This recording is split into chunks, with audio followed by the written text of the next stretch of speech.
Buenos días, una nueva edición de Diálogo Abierto, tratando de dar siempre una programación especial para todos ustedes.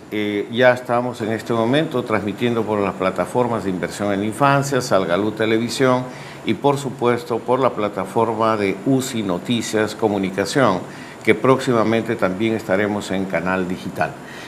Todas estas buenas noticias tienen que ver con el tema también del día de hoy, porque consideramos que invertir en un buen uso de los medios de comunicación puede contribuir a realmente generar un diálogo más ciudadano sobre lo que está sucediendo. El día de hoy, el tema, a propósito del programa de diálogo abierto que participaron jóvenes representantes de organizaciones la semana pasada, estamos retomando el tema que tiene que ver con que en el medio de un clima de violencia y corrupción, ¿cuál es el rol de la educación y qué es una comunidad educativa? La gente quiere saber cómo se come, cómo se digiere esto, cómo participo, cómo soy parte de esto.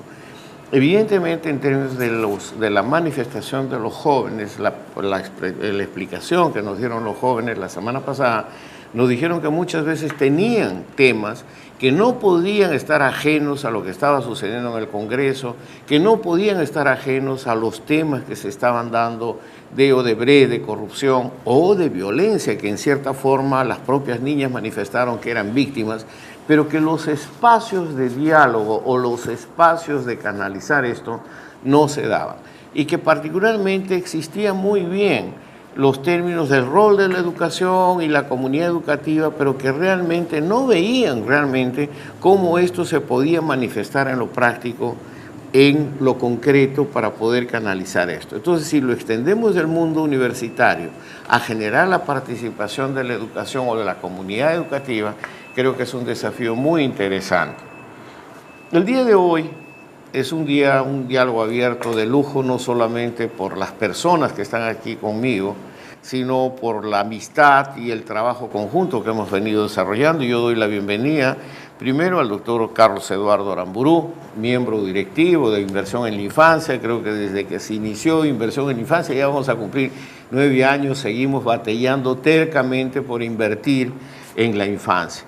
Y por supuesto también tenemos pues el grado, la satisfacción de estar nuevamente con nuestro amigo el doctor César Guadalupe, quien es presidente del Consejo Nacional de Educación, y gracias al trabajo que venimos haciendo, ustedes vienen siendo testigos de este exitoso programa que ha llevado pues a discutir por primera vez la educación desde una perspectiva más social, más integradora, pensar educación, que ha sido una experiencia muy interesante para nosotros y creo que también para el Consejo. Toda esta reunión está enmarcada en un recuerdo, en un legado que a todos nosotros nos ha afectado, nos entristece, sobre todo a Inversión en la Infancia, pues el legado que nos deja el doctor Gonzalo Portocarrero, nuestro querido amigo Gonzalo. Gonzalo fue miembro del Grupo Impulsor de Inversión en la Infancia, dejó varias enseñanzas con nosotros, particularmente estuvo preocupado siempre en relación al tema de violencia, educación y cómo generar realmente esta participación más efectiva. Yo, para iniciar el programa, hoy día tenemos un especial para recordar a Gonzalo Portocarrero, pero yo voy a comenzar solamente para provocar el saludo de los invitados con una frase de él. No somos una sociedad democrática. Somos una sociedad todavía muy marcada por el hecho colonial. Somos una sociedad donde no todas las personas tienen el mismo derecho y la capacidad de reivindicarse. Esto fue un legado que nos provoca Gonzalo Portocarrero a partir de este Pensar Perú que él trató de provocar y promover con todos nosotros, pero un Pensar Perú desde la infancia también. Les doy la bienvenida y quizás el primer saludo contigo, Carlos Eduardo. Bueno, gracias, Salvador. César, un gusto estar nuevamente con ustedes. Sí, como siempre tú señalas bien, tenemos motivos para estar optimistas y motivos para estar un poco tristes. Gonzalo fue colega nuestro en la Universidad Católica. Era un sociólogo que, como él nos decía, quería mirar desde lejos lo cercano, que es el título justamente de su último libro, que se los recomiendo, que recopila todos sus artículos en El Comercio, publicado el año pasado. Y una de las cosas que él planteaba con la que yo me identifico mucho es que, y es redundante y César sabe eso más que yo, pero igual me atrevo a decirlo, es que confundimos educación con información. Hoy ya tenemos esa obsesión por estar informados, de estar al día, y no hay nada más rápido para informarse que el internet, el tweet, el chat, o desinformarse también. Pero información no es educación, es conocimiento. Creo que un gran hueco que él planteó mucho es el tema que si no tienes información con valores, con orientación, no tienes en realidad educación. Entonces yo creo que un primer tema, y yo sé que suena abstracto, pero es indispensable hoy en día en el Perú, que el país reclama, es el tema de valores y el tema de quién es responsable de educación. Solamente para empezar, Salvador. Muchas gracias, Carlos Eduardo. César, por favor. Bueno, muchas gracias, Salvador. Un gusto estar con Carlos Eduardo, contigo hoy día y con los oyentes y las personas que siguen el programa. Y es un día especial, como dices, un día que empezamos recordando a Gonzalo. Gonzalo fue mi profesor en la universidad, fue colega cuando yo dicté en la Católica y un gran amigo durante 40 años. Y parte importante de mi llegada al mundo de la educación probablemente se explique por algunas conversaciones que tuve cuando él hacía el trabajo de campo del Perú desde la escuela, el 87, por allá en Cusco.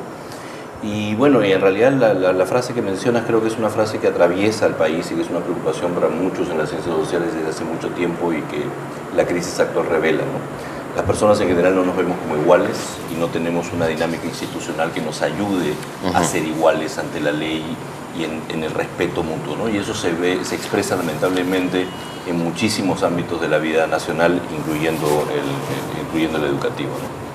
Gracias, César. Yo seguramente vamos a tener tiempo para analizar más profundamente el pensamiento de nuestro amigo Gonzalo Portocarrero. Hemos preparado un pequeño briefing, pero yo los dejo con una pregunta que ya las redes comienzan a mover un poco. ¿Qué podemos entender en este clima de violencia y corrupción, el rol de la educación y justamente cuál podría ser este rol de la comunidad educativa y quiénes o cómo podemos participar en esto? Yo creo que hay demasiadas cosas que están sucediendo día a día, no es solamente las bambas, es una serie de situaciones que se están dando, pero donde la violencia se está manifestando o también las situaciones que tienen que ver mucho menos con un pensamiento social colectivo y mucho más con intereses más personales, individuales. Y por el otro lado tenemos un Congreso totalmente desprestigiado y un Ejecutivo tratando de encontrar la brújula para saber cuál es el camino. Creo que en esto recae necesariamente en el tema que nosotros siempre estamos tratando, inversión en la infancia, dónde quedamos nosotros en relación a todo esto. Quisiera, a pedido, bueno, esta es la última edición del noticiero ANI Televisión. Con esto nos vamos al corte y volvemos inmediatamente para poder tratar los temas de fondo. Entonces, Jimmy, adelante con el noticiero ANI que está circulando esta semana.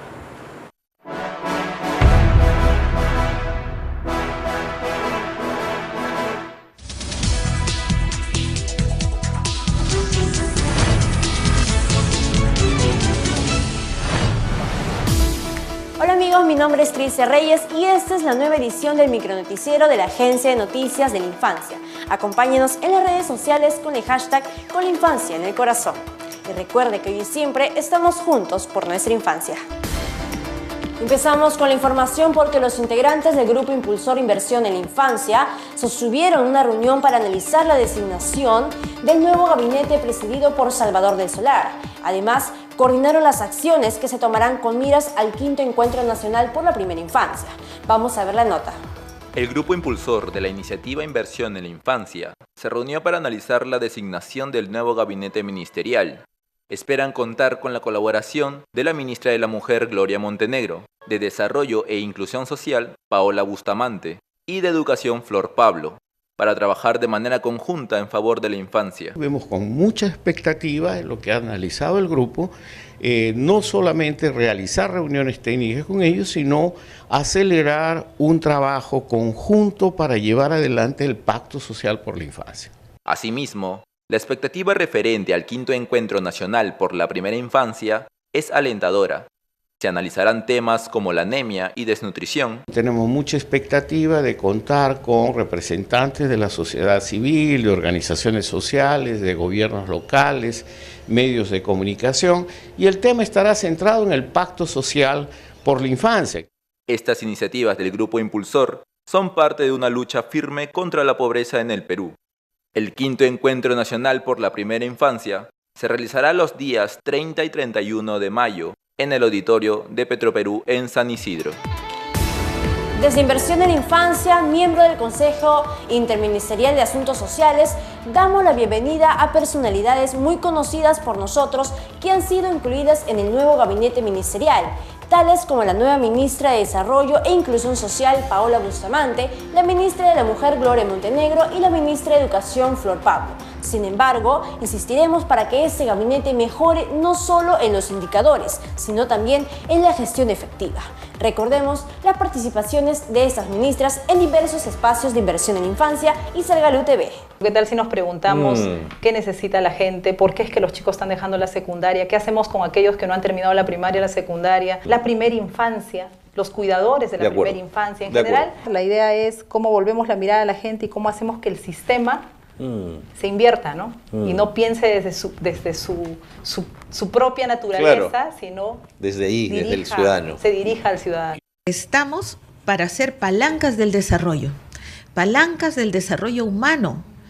Y hablar de desarrollo humano es hablar de la conciencia humana. Y si nos van a elegir para favorecer el desarrollo de nuestros pueblos, que no lo hay, si no hay el desarrollo humano, debemos tener a la tercera parte de la población. ¿Sabes quiénes son la tercera parte de la población? Niños, niñas y adolescentes. Hemos venido de la mano con, desde la primera ministra en su momento, Carolina, de la mano con el padre Gastón Baratea y con Salvador, en sendas reuniones donde, además de formar parte de los espacios, analizamos, escuchamos las recomendaciones y sugerencias que nos hacen llegar de los diferentes espacios, además, que tiene Inversión por la Infancia, sobre el análisis de lo que sucede con nuestros niños y niñas en nuestro país. Ante el inicio del año escolar 2019, la educadora Gloria Helfer, miembro directivo de Inversión en la Infancia, hizo un llamado a los maestros, padres y madres de familia para que trabajen de manera conjunta para combatir esta gran problemática que es la violencia en las aulas. Vamos a escuchar lo que dijo. El tema de violencia en las escuelas es fundamental y tenemos que abordarlo de una vez por todas.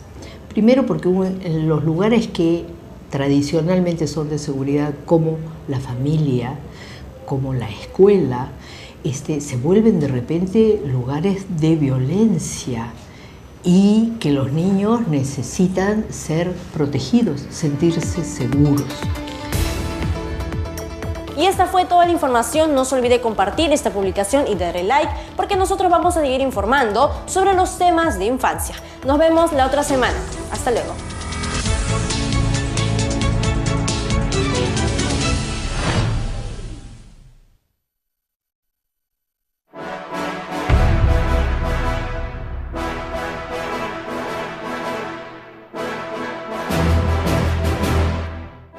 Comparta y divulgue el noticiero de ANI Televisión, son noticias de infancia. Yo sé que ha sido muy bien recibido por ustedes. Les anuncio que el día de mañana está saliendo la nueva edición actualizada del noticiero ANI TV Noticias.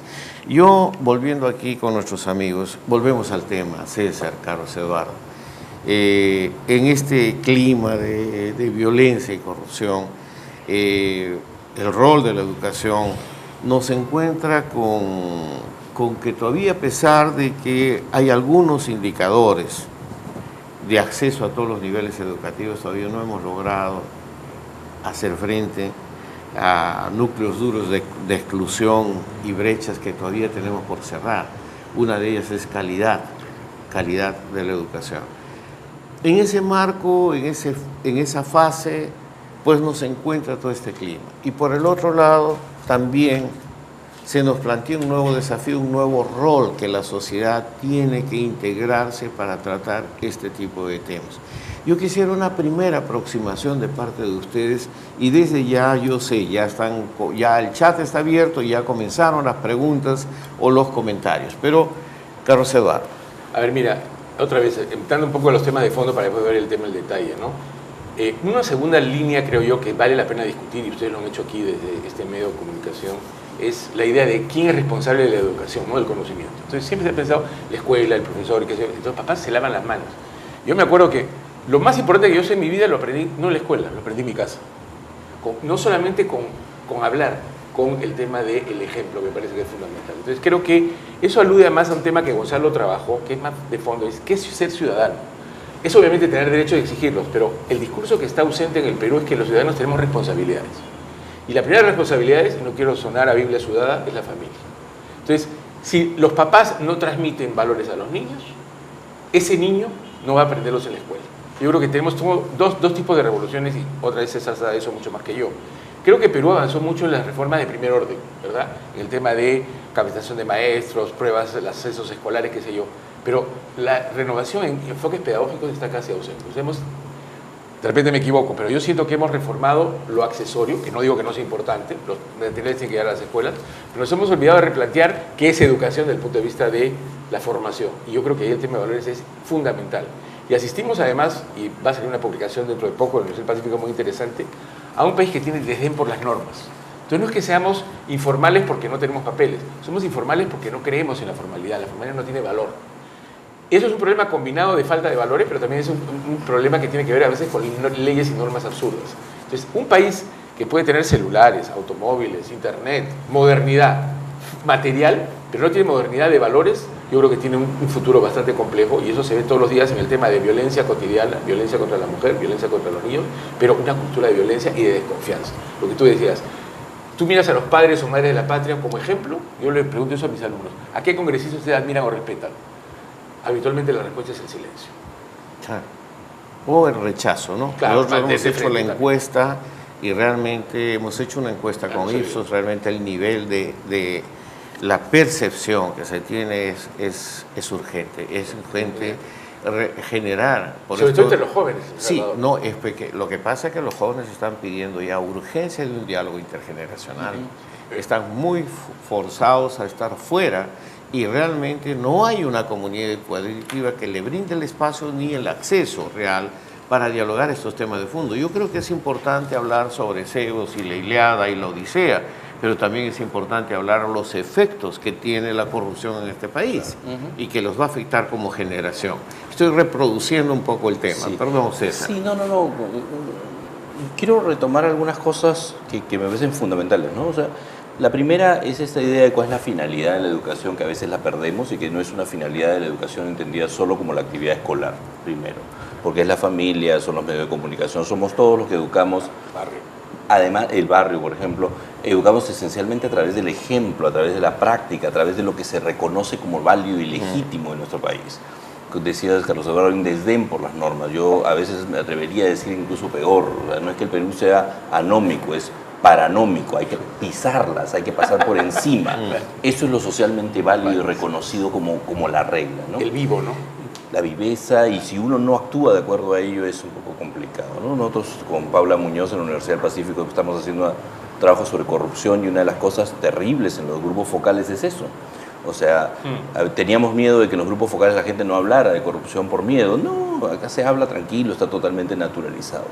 Y eso me lleva a un problema que creo que es otra cosa que tú también mencionaste, Carlos Eduardo, que está además en la preocupación central de Gonzalo, y una de las cosas, que las últimas cosas que yo he conversado largo con él, el tema de la construcción de la ciudadanía.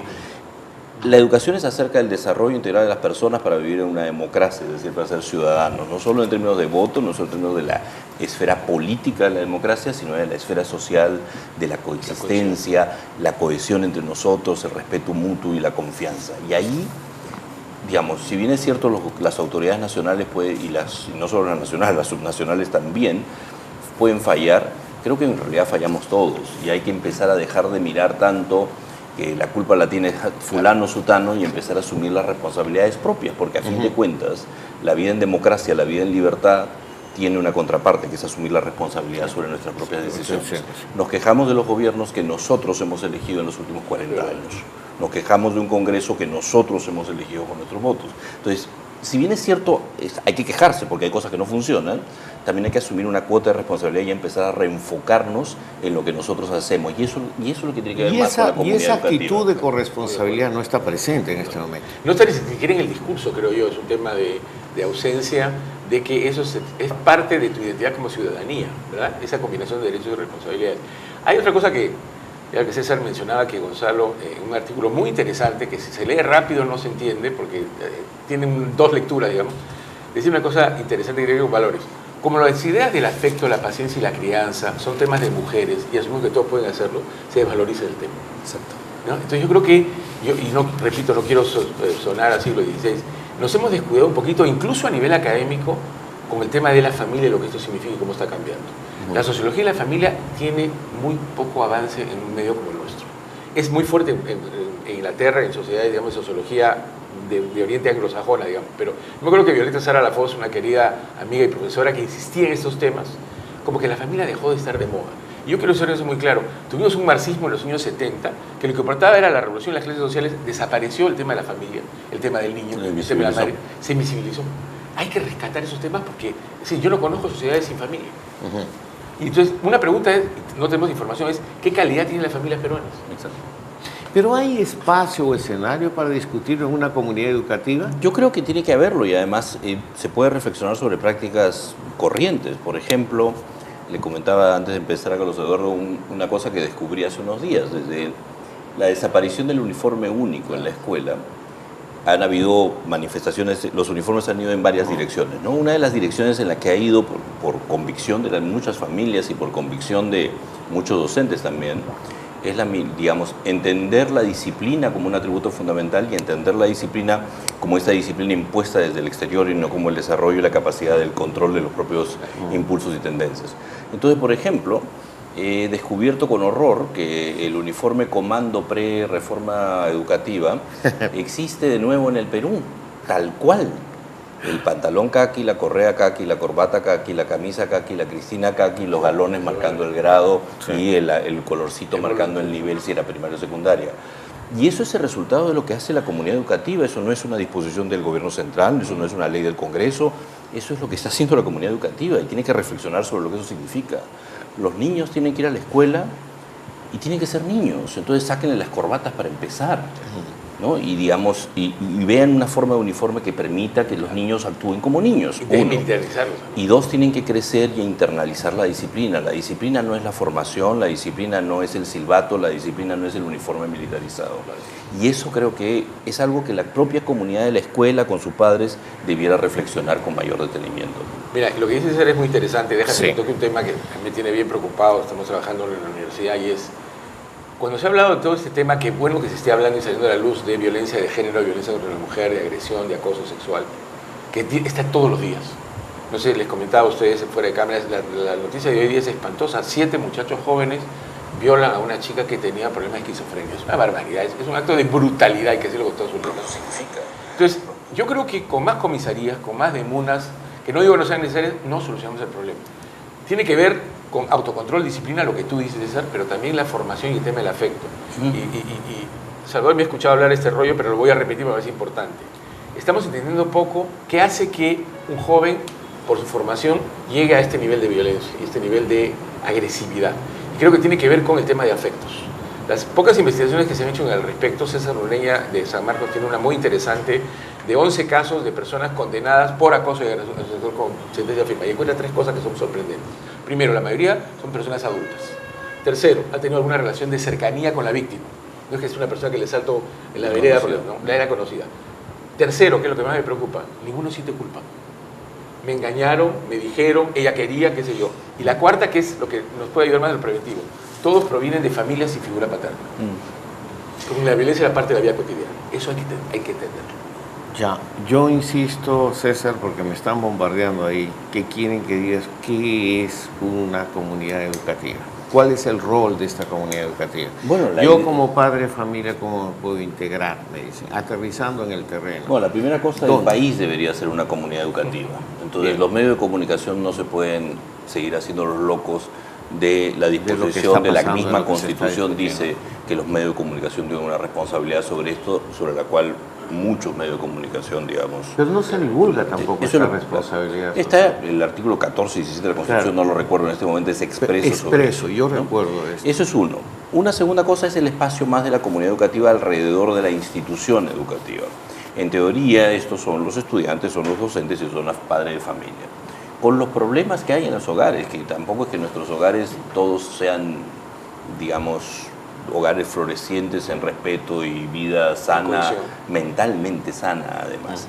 Y por eso es doblemente importante que la escuela sea primero un espacio acogedor, un espacio cálido, un espacio que le ayude, de afecto y ayude al desarrollo de la persona en ese ámbito también, ¿no? Y el padre lo que debe, digamos, yo ya mi hija es mayor, pero si yo tuviera un hijo pequeño ahora, yo iría a la escuela a conversar a conversar acerca de cómo se sienten las personas, si los chicos están contentos ahí, si los chicos pueden ser niños en la escuela y jugar y saltar y brincar y estar con los amigos.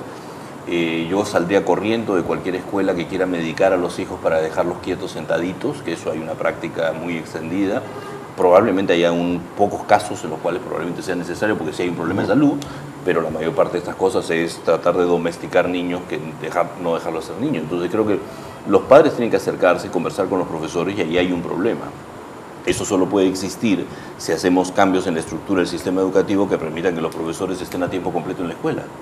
Y en eso hemos fallado muchísimo en los últimos 40 años. Ahora, una pregunta que tiene que ver con lo que hemos venido conversando mucho tiempo también y que me trae a colación la reunión de la semana pasada con los jóvenes. La Convención de los Derechos del Niño va a convencer 30 años y establece dentro de todos los sistemas espacios de voz y opinión y escenarios para tratarlo. Los chicos dicen, puede ser que se reconozca, pero no tenemos los espacios y hay la necesidad de construir un diálogo intergeneracional porque esto va a generar lo que se está generando a nivel mundial en este momento. Ya manifestaciones nuevamente de la generación joven que no entienden, que no plantean, que no dialogan, que no conversan y creo que esto puede ser un brote de violencia. ¿Cómo lo analizas tú? ¿Dónde se podría dar o cómo se podría construir? Porque la ley dice, hay demunas, establece que cada municipio debe tener un espacio de voz y opinión, que cada escuela debe elegir su alcalde escolar, etcétera. Pero a veces son casi títulos como nominales, pero no necesariamente espacios que te permitan conllevar una reflexión. A ver, primero un comentario brevísimo a lo que estaba diciendo César que me parece muy importante, ¿no? Y es el tema que tiene que ver con los roles de formación al interior de la escuela. Yo me acuerdo cuando, ya mis hijos son mayores también, que la reunión de padres de familia, que fue presidente de la asociación de padres de familia, y la gente llegaba cuando el chico sacaba mala nota. O sea, la idea de la relación del padre con el colegio es que si pasa su curso, no me importa qué valor esté primero, pero cuando tenga 14 o 15 ya no importa. Cuando saca 0,8, ahí voy al colegio. Entonces me preocupa la nota. Yo creo que lo que tú dices es muy interesante porque los papás, es más, generalmente estaba muy feminizado. Los papás de familia, los padres iban poquísimo, iban las mamás. Porque la escuela es parte normalizada de la vida cotidiana de la familia y no un tema que tiene que ver, obviamente, la pareja padre y madre. Entonces, eso es un tema interesante porque alude al tema de responsabilidad ciudadana. Tienes tú que ser responsable de la educación de los hijos, tienes que saber qué valores están formando y qué está pasando en nuestras escuelas. Y eso me parece que es fundamental porque hay 3 funciones que la escuela me parece debe cumplir, igual que la familia, que ni se discuten ni se miden. Cohesión, cooperación y capacidad crítica. Cohesión, operación y capacidad. Cohesión, cooperación y capacidad crítica, ¿verdad? Es decir, enseñarte a pensar. Y a veces el juego, tú lo decías muy claramente, es una manera muy interesante de aprender a pensar y aprender a cooperar, ¿verdad? Yo creo que tenemos que hacer una reforma de segunda generación de elementos pedagógicos. Yo he estado en escuelas en Sicuani, voy a mencionar sitios sin mencionar el colegio, en la cual me tocó cuando estaba Jaime Saavedra de ministro de evaluar buenas prácticas profesionales. Y teníamos un programa muy bonito que se llama Los Abuelitos en la Escuela, que los abuelitos casi analfabetos quechohablantes que iban a la escuela llevaban a los chicos a visitar el campo. ¿Qué creen que hizo el director? Dijo, eso es recreo, prohibido. Cuando los niños gozaban de eso porque era encontrarse con su cultura, pero no solamente eso, trabajar en forma de grupo cooperativamente, ordeñando una vaca, pastando una oveja, cosechando un pie. Entonces, tenemos que romper la mirada tan cerrada de que uno solo aprende entre 4 paredes. Eso es una tontería. Y que solo aprendes lo académico. Claro, y que la nota es lo único que puede medir tu competencia. La nota no mide tus valores, no mide si le pegaste a un chiquito, no mide si te sientes contento en un colegio. Y eso, perdóname, se ha exacerbado espantosamente en los últimos años, digamos, con una perversión del sistema de pruebas estandarizadas. Las pruebas estandarizadas que deberían servir para que el sistema sepa cómo está funcionando, al hacerse censales se han vuelto en un sistema que lo que hace, le dice a cada padre, mira, lo que importa es lectura y matemáticas, lo demás no importa, y eso es irrelevante, y eso es perverso, y eso no está haciéndole bien al sistema. Otra vez es simplemente competencia. Mira, ustedes están poniendo y están alterando aquí las masas que nos están escribiendo en este momento, Yo creo que viene a ver un poco con estos roles y roles que nosotros queremos entender un poquito para ver y descubrir. Y evidentemente en todo esto es el desafío de la discusión del nuevo proyecto educativo nacional. Sí, claro. Y esto creo que contextualiza mucho la necesidad de promover estos diálogos abiertos, diálogos ciudadanos. Y sobre eso volvemos, pero creo que todos, yo sé que me están reclamando esto, después del corte vemos un poco algunos espacios del legado que nos ha dejado Gonzalo Portocarrero, que nos provoquen. Vamos al corte, por favor.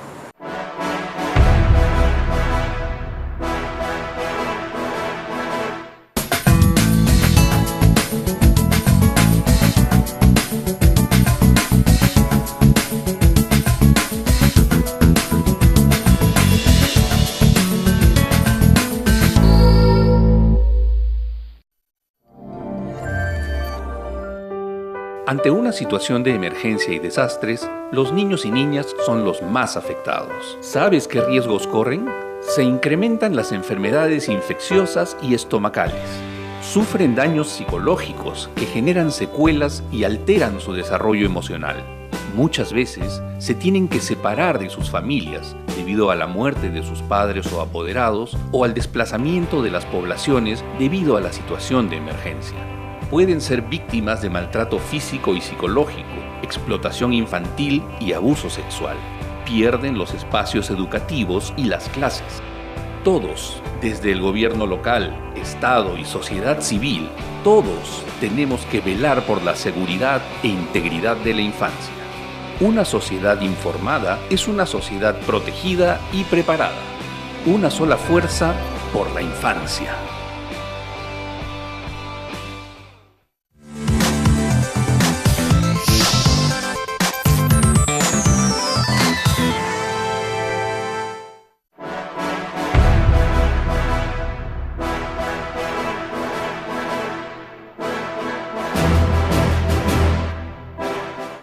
Gracias por las personas que nos están escribiendo, haciendo sus comentarios, pero yo creo que la promesa es escuchar un poco a Gonzalo. Creo que escuchar a Gonzalo con el respeto y el cariño que nos merece, y veamos el video que nos ha preparado la Agencia de Noticias para la Infancia sobre una semblanza de Gonzalo Portocarrero. Adelante, por favor.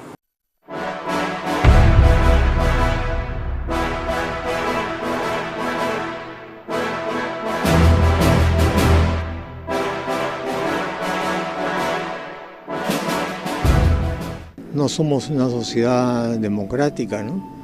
Somos una sociedad todavía muy marcada por el hecho colonial, ¿no? Es una sociedad donde no todas las personas tienen los mismos derechos ni la capacidad de reivindicarlos. Su siempre incisivo análisis nos entregó una radiografía completa sobre la compleja sociedad peruana. Su amplio panorama y su vocación por el diálogo y el debate hacían brotar nuevas formas de entender los procesos que enfrenta nuestro país. Los peruanos nos sintamos ciudadanos, ¿no? Entendiendo la ciudadanía como una actitud de respeto a la ley, ¿no? Que implica tanto el cumplimiento de deberes como la reivindicación de derechos, ¿no? Acá, por lo general, solemos reivindicar derechos, pero muy poco cumplir con nuestros deberes, ¿no? Gonzalo tenía apenas 17 años cuando ingresó a la Pontífica Universidad Católica del Perú. Postuló junto a 900 jóvenes y ocupó el 6º lugar. Pero por ese entonces aún no se había decidido por la sociología. Fueron su sensibilidad ante las injusticias y sus ganas de cambiar el país las causas que lo acercaron a las ciencias sociales. Fue en esta búsqueda que luego de terminar de estudiar letras en la PUC, hace un traslado a la Universidad Nacional Mayor de San Marcos. Luego lo recibirían la Universidad de Essex, de Reino Unido, y la Facultad Latinoamericana de Sociología de Santiago de Chile. En total, escribió y coeditó más de una veintena de libros e inmemorables reseñas, artículos y columnas. Y en medio de esta fructífera carrera en el campo intelectual, Gonzalo Portocarrero mostró siempre su preocupación por las niñas y niños y adolescentes del Perú. Es así que se convirtió en miembro directivo de Inversión en la Infancia. Grupo de Inversión en la Infancia ha logrado crear un estado de conciencia en el que ahora cualquier candidato político tiene que referirse al tema de la infancia, ¿no? Desde hace unos años, Gonzalo luchaba con valentía contra una terrible enfermedad, el cáncer. Finalmente, el jueves 21 de marzo falleció y su partida deja un enorme vacío entre su familia, amigos y todo aquel que alguna vez se inspiró con uno de sus escritos. Hasta siempre, Gonzalo.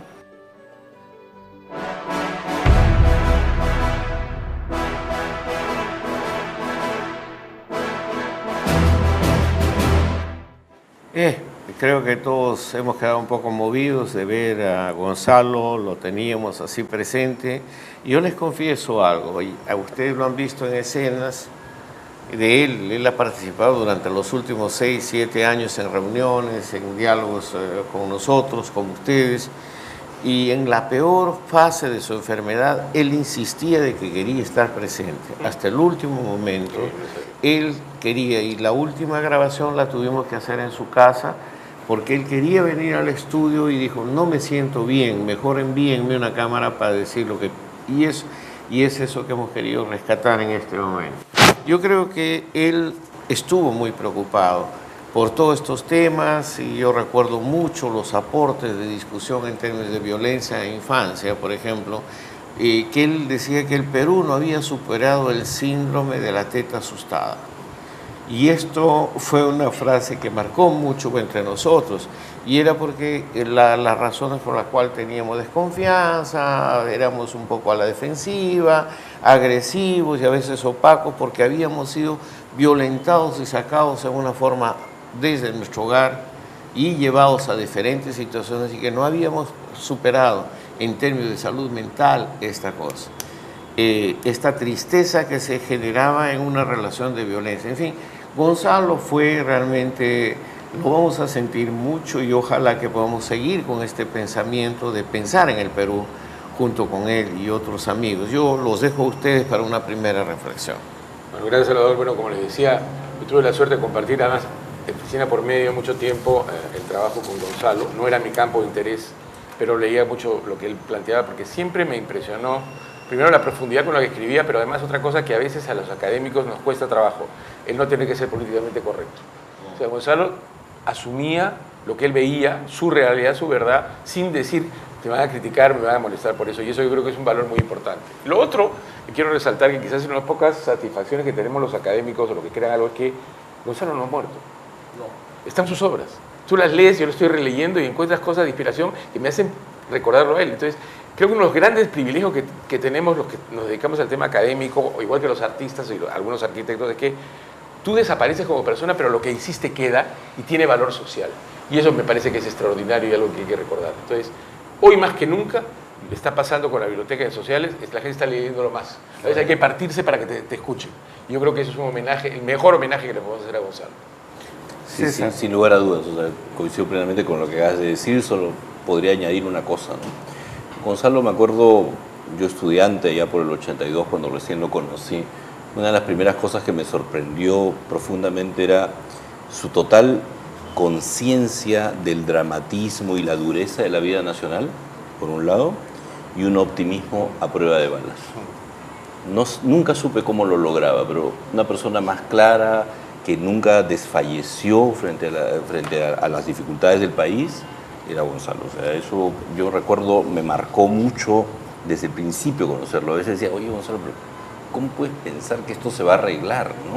¿No? Todos nosotros muchas veces sentimos eso, un desánimo, ¿no? Ese fatalismo. Sí, pues, sí. Y Gonzalo era exactamente lo opuesto. Era una persona con un compromiso hacia futuro, a pesar de tener una profunda conciencia de la dificultad y la dureza de la vida nacional, ¿no?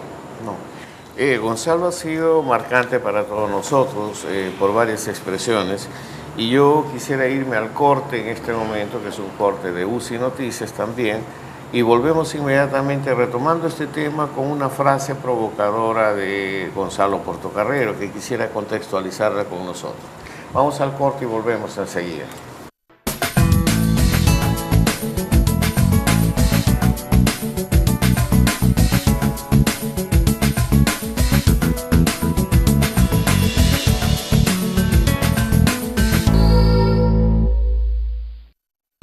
La lucha contra la desnutrición y la anemia infantil es una responsabilidad que nos compromete a todos, al Estado, gobiernos locales y regionales, pero también a nosotros, los ciudadanos. Se puede saber que un niño está con anemia, si está cansado, si se duerme, si se fatiga, no corre, no está alegre, hay que llevarlo al centro de salud y allí se hace un análisis de sangre muy fácil y se diagnostica anemia.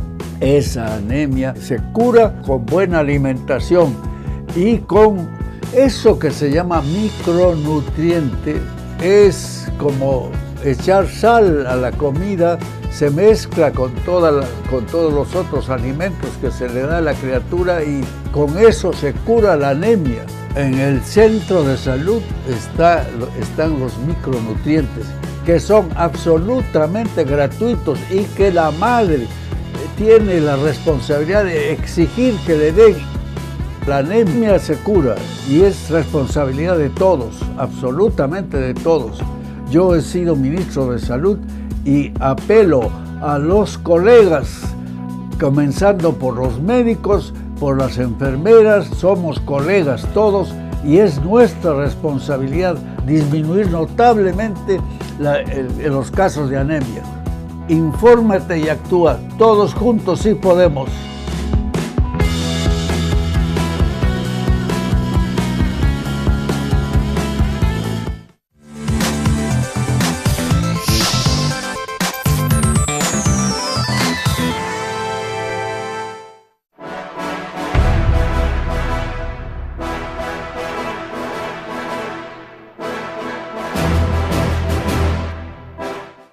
Volvemos y yo estoy seguro, sí, vamos a leer sus comentarios y preguntas, pero déjenme tratar este tema que creo que es de absoluta relevancia para seguir un poco con el legado de nuestro querido Gonzalo. Gonzalo, en una de las últimas participaciones de él, cuando analizamos los datos de la ENDES, y vemos pues que las variaciones son un punto acá, un punto allá, un promedio nacional que esconde realidades y que a pesar de avances y cosas, realmente no hacemos seguramente lo suficiente. Él dijo lo siguiente, y esto lo dijo muy triste además: la lucha por la salud en la infancia es muy importante. Pese a que el gobierno se comprometió con la campaña de lucha contra la anemia, este compromiso no ha tenido la fuerza que uno quisiera. Él manifestó esto y luego lo extendió a los gobiernos, porque realmente tiene que ver también con un informe que preparó Inversión en la Infancia y que lo estamos preparando para el 5º Encuentro Nacional de Inversión en la Infancia, que es justamente mostrar, y esto, César, tiene que ver con los resultados sociales y educativos. En los últimos 20 años, estamos hablando de los 5 o 6 gobiernos, el Perú como un todo no ha sido capaz de bajar la valla de 43% de anemia en menores de 3 años. O sea, no ha habido un gobierno que haya bajado, han fluctuado entre 46, 51, 44, 45 y nos peleamos por hacer la fiesta alrededor de bajar 1 punto, 2 puntos. Lo real, concreto, cada año, de acuerdo al estudio que está haciendo Inversión en la Infancia y el grupo, son 700.000 niños menores de 3 años que han ido acumulando este tratamiento a este. 25 años después, me imagino que tendremos algunos efectos en los resultados de la educación y la capacidad, ¿no? Creo que quisiera abrir este comentario porque muchas veces dicen, no, anemia no es tema de educación, no, anemia no es tema de trabajo, ¿no?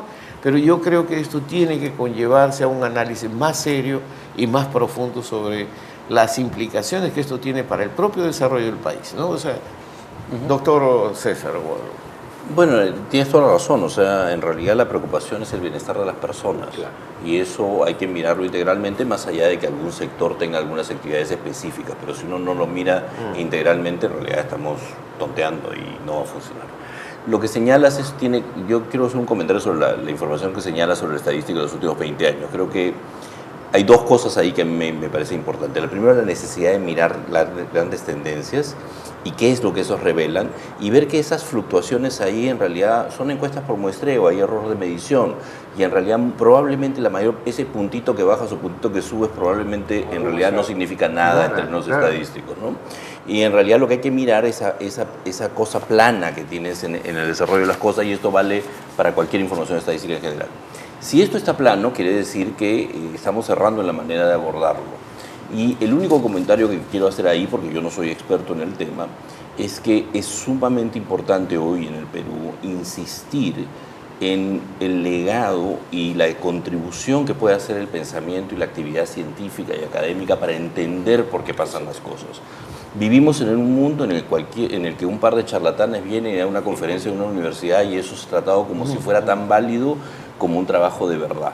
Y no puede ser tratado así. Tenemos que recuperar la confianza en lo que está bien elaborado y desarrollar nuestra capacidad para poder distinguir lo que es ciencia, lo que tiene una elaboración y alguna rigurosidad y algún valor, y lo que en realidad es legítimas expresiones de opinión, pero que en realidad no tienen ningún sustento. Es necesario que todos mejoremos esa capacidad.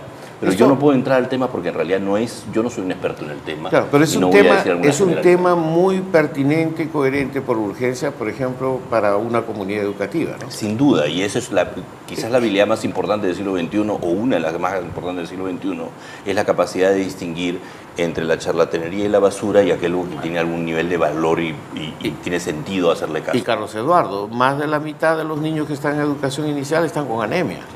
Es más, esto es una realidad. El dato era impresionante, me lo dio la ministra La Rosa cuando estaba a cargo, que ella es una persona de salud que trabajó mucho en este tema, decía, en Juntos, 58% de la tasa de anemia, de los hijos de la mamá de Juntos. O sea, 18 puntos por encima o 16 puntos por encima del promedio nacional. A ver, dos cosas. Primero, y retomando lo que tú dijiste de Gonzalo, del tema del optimismo, ¿no? Hay una frase muy fea que dice que la diferencia entre un optimista y un pesimista es que el pesimista está mejor informado. Yo creo que eso no es cierto. ¿No? Yo creo que tenemos que ser un poquito más optimistas.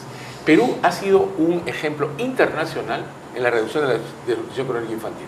Lo hemos conseguido. Sí, claro. Entonces, la pregunta, desde el punto de vista que bien decías era científico, es ¿por qué con este podemos y en este no podemos?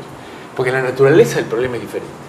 Y yo he hecho hace un par de años una consultoría para UNICEF, y UNICEF con la capacidad que tiene, nos profesaron lo siguiente, dijeron, cuando empezamos el tema de infancia y nutrición, pensamos que automáticamente, si bajábamos la nutrición crónica infantil, bajábamos la anemia. No es así. No es así. La anemia es un tema de ausencia de cantidades mínimas de hierro en la sangre.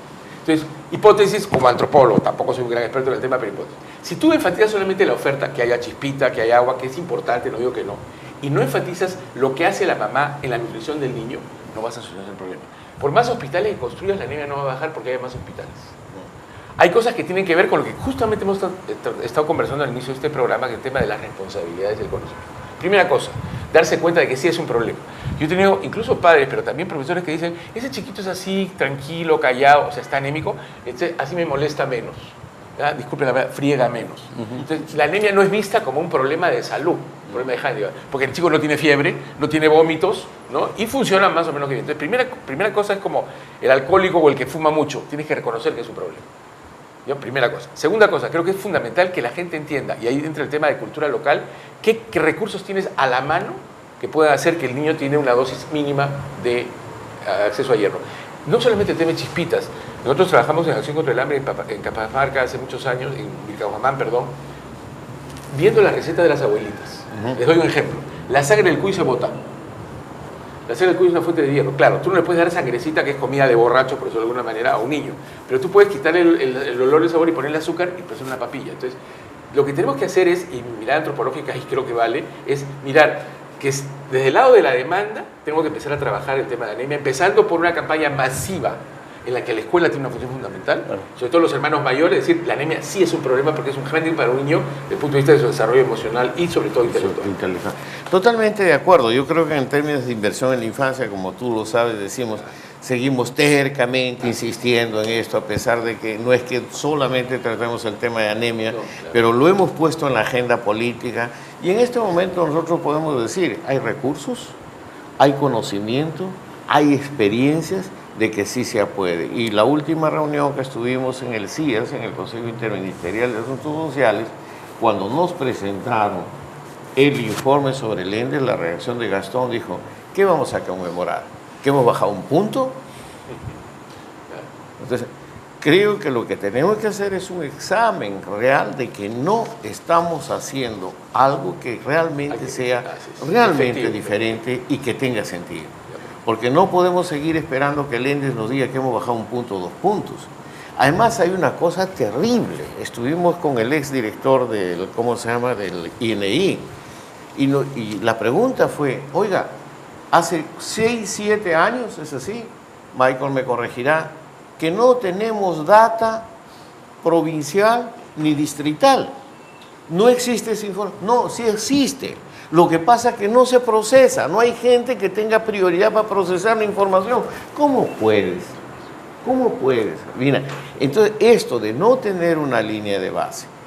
Existe el CIES que tiene información salud y otros mecanismos que te puede permitir a mí como gobierno local saber quién nació con bajo peso nacer, dónde están, cuántos son. ¿Cuál es la brecha? Y lo otro, claro, el reaprovechamiento de la mejor de las vitaminas, la vitamina O, la vitamina Oya, como decía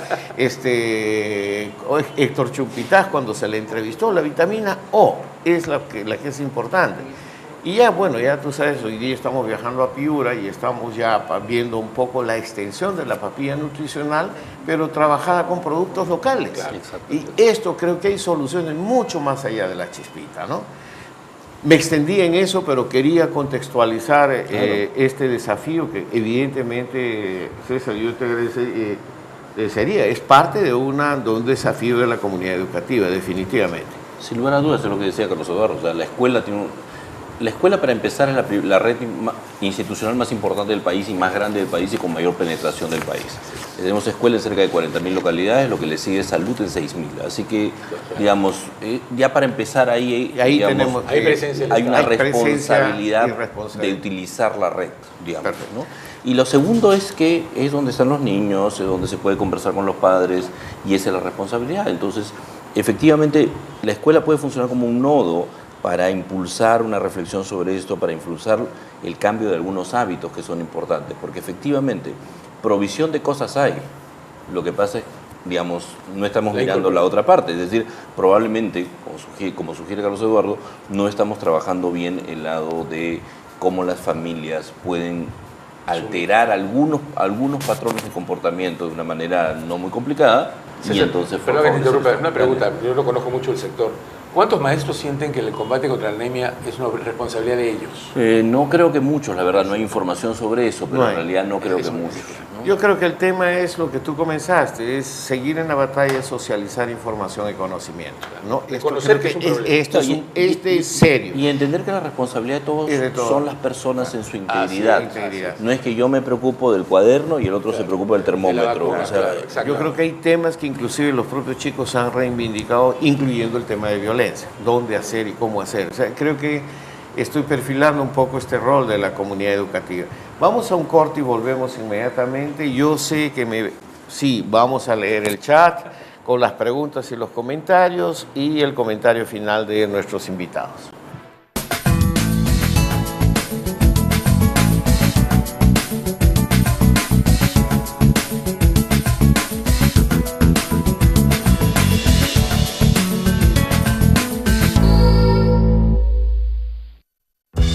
La protección de los niños y niñas, especialmente en situación de emergencia y desastres, es fundamental. ¿Sabes cómo atenderlos? 1. Denuncia si eres testigo de cualquier tipo de violencia y explotación en contra de niños, niñas y adolescentes. 2. Informa. Si un niño se encuentra en situación de abandono, se debe garantizar la búsqueda de familiares a través de la DEMUNA, Defensoría y Policía Nacional del Perú. 3. Protege, garantizando entornos seguros para niños y niñas, apoyándolos en su recuperación física, psicológica y emocional. Una sociedad informada es una sociedad protegida y preparada. Una sola fuerza por la infancia.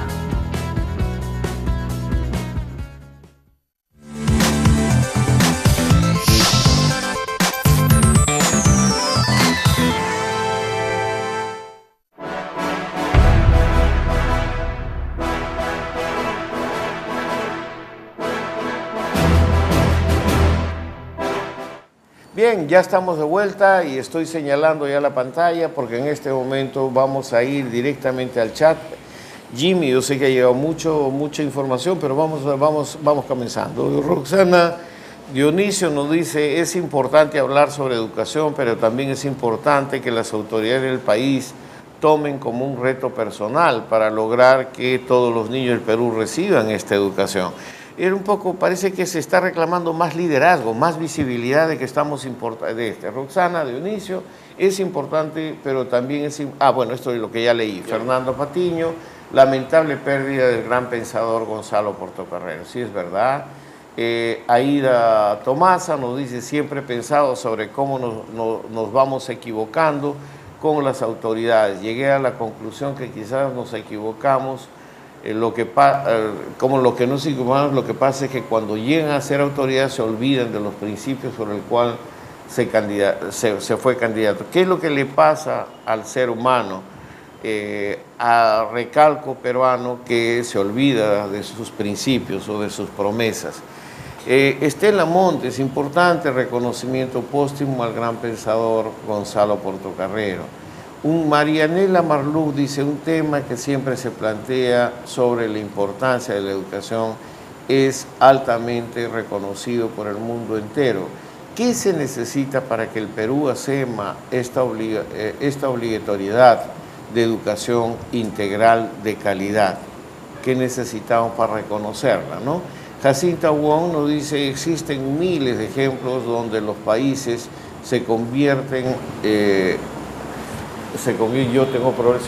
en países desarrollados por los esfuerzos realizados para lograr en sus países con educación de calidad acompañado de una buena alimentación. Esto para el Perú es una utopía.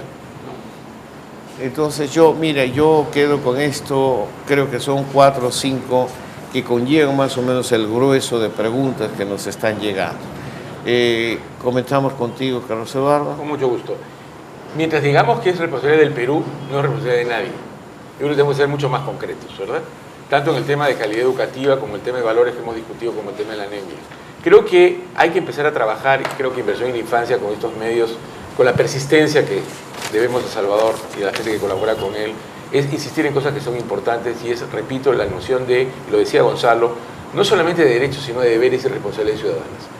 Tenemos que interesarnos por la educación de nuestros hijos y de las personas que están cercanas a nosotros, de los menores. No solamente desde el punto de vista de que si pasó o no el curso, como bien decía César, sino qué valores estás aprendiendo en el colegio. ¿Qué pasa cuando hay un problema de violencia en el colegio? Ser más parte de esa vida, porque estos niños pasan 5 o 6 horas en el colegio fuera 5 días a la semana y no sabemos realmente qué está pasando. El aula es un espacio desconocido para muchos padres de familia. No solamente es desconocido, sino que no me importa porque eso es responsabilidad del maestro. Eso es un error espantoso.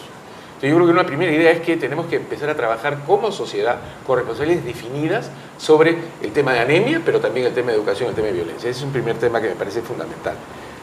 Lo otro es que las utopías son posibles. Yo como demógrafo, y saco mi sombrero de demógrafo, cuando veo los datos de cómo era el Perú en 1940, tenemos razones para tener optimismo. Le doy 2 o 3 datos importantes. La vida promedio era 39 años. Nos moríamos de jóvenes. Revolución de la salud. ¿Qué porcentaje de las mujeres en el Perú no sabían leer y escribir, mayores de 15 años en el año 40? Casi el 80%. Hoy día es menos del 8%. Y éramos una sociedad en la cual básicamente la gente que vivía en nivel de pobreza y de miseria era como el 60%. No digo que estemos bien, creo que hay que aspirar a estar mejor, hay que estar indignados con lo que tenemos, pero creo que hemos avanzado un montón. Para mí, quiero terminar con esto, el gran problema de no poder avanzar más son 2 cosas, la indiferencia y la corrupción. Y eso tenemos que tenerlo muy claro.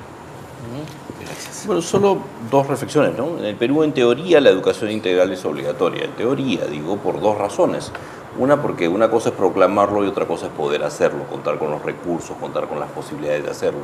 Y una segunda razón, que, digamos, en los últimos años hemos sido testigos de una campaña muy intensa que dice que la educación no debe ser integral, que los niños deben ir al colegio a aprender matemáticas y que los valores se enseñan en casa, lo cual básicamente, en primer lugar, es un disparate porque es imposible. Digamos, uno aprende valores en el ejercicio de su vida y eso quiere decir que cuando está en el colegio está ejerciendo su vida, o sea, no hay forma de separar eso, ¿no? Y creo que es bien importante tener en cuenta eso, de que, digamos, y hay un esfuerzo en ese sentido. Y eso lo vinculo con este tema de la utopía y la posibilidad de realizar las cosas. Yo creo que se pueden realizar las cosas, pero que no es necesariamente fácil realizar las cosas, ¿no? Y entonces ahí rescato tres cosas. Lo primero, lo que acaba de decir Carlos Eduardo. Hay que empezar a aprender a valorar lo que sí hemos hecho, porque eso nos ayuda a empezar a confiar y sospechar menos unos de los otros. ¿No? Hay que empezar a reconocer las cosas que ha dicho Carlos Eduardo. En educación podríamos decir lo mismo. En el año 90 gastábamos 855 soles por estudiante por año, hoy día gastamos 3.900, casi 4.000. Algo se ha movido y eso ayuda a que las cosas funcionen. Eso no quiere decir que ya estamos bien, pero una figura que usamos con un colega es como si hubiéramos subido 10 pisos, pero como estábamos en el sótano 10, recién llegamos al suelo. Claro. ¿No es cierto? Claro. Pero hay que reconocer que han sido 10 pisos en muchos factores, porque eso, no por el tema del optimismo solo, sino por el tema de crear un espacio en el que somos capaces de valorar lo que hacemos y por lo tanto de confiar más. Empoderarnos un poquito ¿no? más, ¿no? Y confiar. Podemos hacerlo. Claro, y entonces, mira, incluso en ese gobierno que me parece horrible, que yo no estoy de acuerdo, incluso ahí se hicieron algunas cosas buenas. Y empezar a recuperar eso para poder dialogar, porque ese es el otro problema que tenemos en el país. Entonces, y la segunda cosa o la tercera que quería decir alrededor de eso es la complejidad de abordar las cosas devuelve la importancia de hacer las cosas sobre la base de lo mejor que sabemos sobre el tema y no sobre la base de lo que se nos ocurre o de los prejuicios que tenemos. Y en ese sentido, por ejemplo, uno de los grandes problemas de la educación peruana es la profunda segregación que existe en la escuela. Y tenemos que empezar a pensar en eso, cómo empezamos a corregir que las escuelas sean lo que tienen que ser, espacios de encuentros entre las personas para que aprendamos a respetarnos, para que aprendamos a valorarnos en nuestras diferencias. Se puede, nadie dice que sea fácil, hay que resolver muchos problemas en muchos otros ámbitos también. La escuela no va a ser lo que es si seguimos recaudando 14% del PBI en impuestos, o sea, no hay forma que sea así. La gente quiere educación finlandesa, pero pagando como si fuera, digamos, sin boleta en Juliaca. O sea, no hay forma, ¿no es cierto? Entonces hay que empezar a reflexionar un poquito más sobre estas cosas. Y en ese marco, evidentemente, César, está todo el factor humano, ¿no? También muchas veces se le carga la batería al maestro, pero tenemos ejemplos importantísimos de pasión, compromiso, y nosotros estamos preparando justamente un programa a partir de perfiles humanos donde se muestra pensar en el Perú, pensar en la gente. Yo, antes de despedir el programa, porque ya estamos ahora con estos horarios, como ustedes saben, ya vamos a salir por TV Digital, están controlándonos los tiempos en la plataforma de UCI. Yo quería aprovechar este momento, ya cerrando el programa, es para poder agradecer a César, sobre todo, que creo que ha sido una linda experiencia que esperamos continuarla, por supuesto, con Pensar Educación. Pensar Educación fue una espléndida forma de poner el diálogo el diálogo de educación del Proyecto Educativo Nacional en diferentes esferas, redes sociales, los números lo muestran bastante. Sin embargo, a pesar de todo esto, estamos bien o estamos más o menos bien, pero queremos estar mejor. Pensamos, César, como un poco siguiendo lo que hemos comentado, que tenemos que abrir el diálogo. Nosotros acabamos de hacer una encuesta, estamos visitando esto. Todos los colegios emblemáticos tienen unos auditorios impresionantes, ¿ok? Casi el 70% de su tiempo lo alquilan a iglesias, lo alquilan a clubes, lo alquilan a y muy poca actividad propia. Entonces nosotros decimos, como se ha hecho en Finlandia, se hace en los otros lugares, utilizar ese espacio para organizar diálogos ciudadanos con estudiantes, que los estudiantes escuchen a un Manuel Bello, a un Carlos Eduardo Aramburú, pensamiento que pueda permitir incorporarlos más en esto que están pidiendo, un diálogo intergeneracional. Yo me despido con eso y yo creo que es muy importante retomar eso y como inversión en la infancia cada vez estamos más comprometidos con esta tarea. Gracias, César. Al contrario, muchísimas gracias por todo el apoyo también en Pensar en Educación. Ha sido una súper experiencia. Hasta ahora justo en la tarde vamos a discutir cómo continuamos. Pero de verdad, muchísimas gracias por todo, un placer estar con ustedes hoy día acá. Carlos Eduardo, muchas gracias. Siempre aprendiendo de ustedes, gracias por invitarme. Bien, muchas gracias a todos. Ha sido una nueva edición de Diálogo Abierto. Nos vemos la próxima semana, donde seguramente tendremos un tema que seguirá profundizando este tema. Buenas noches, hasta mañana.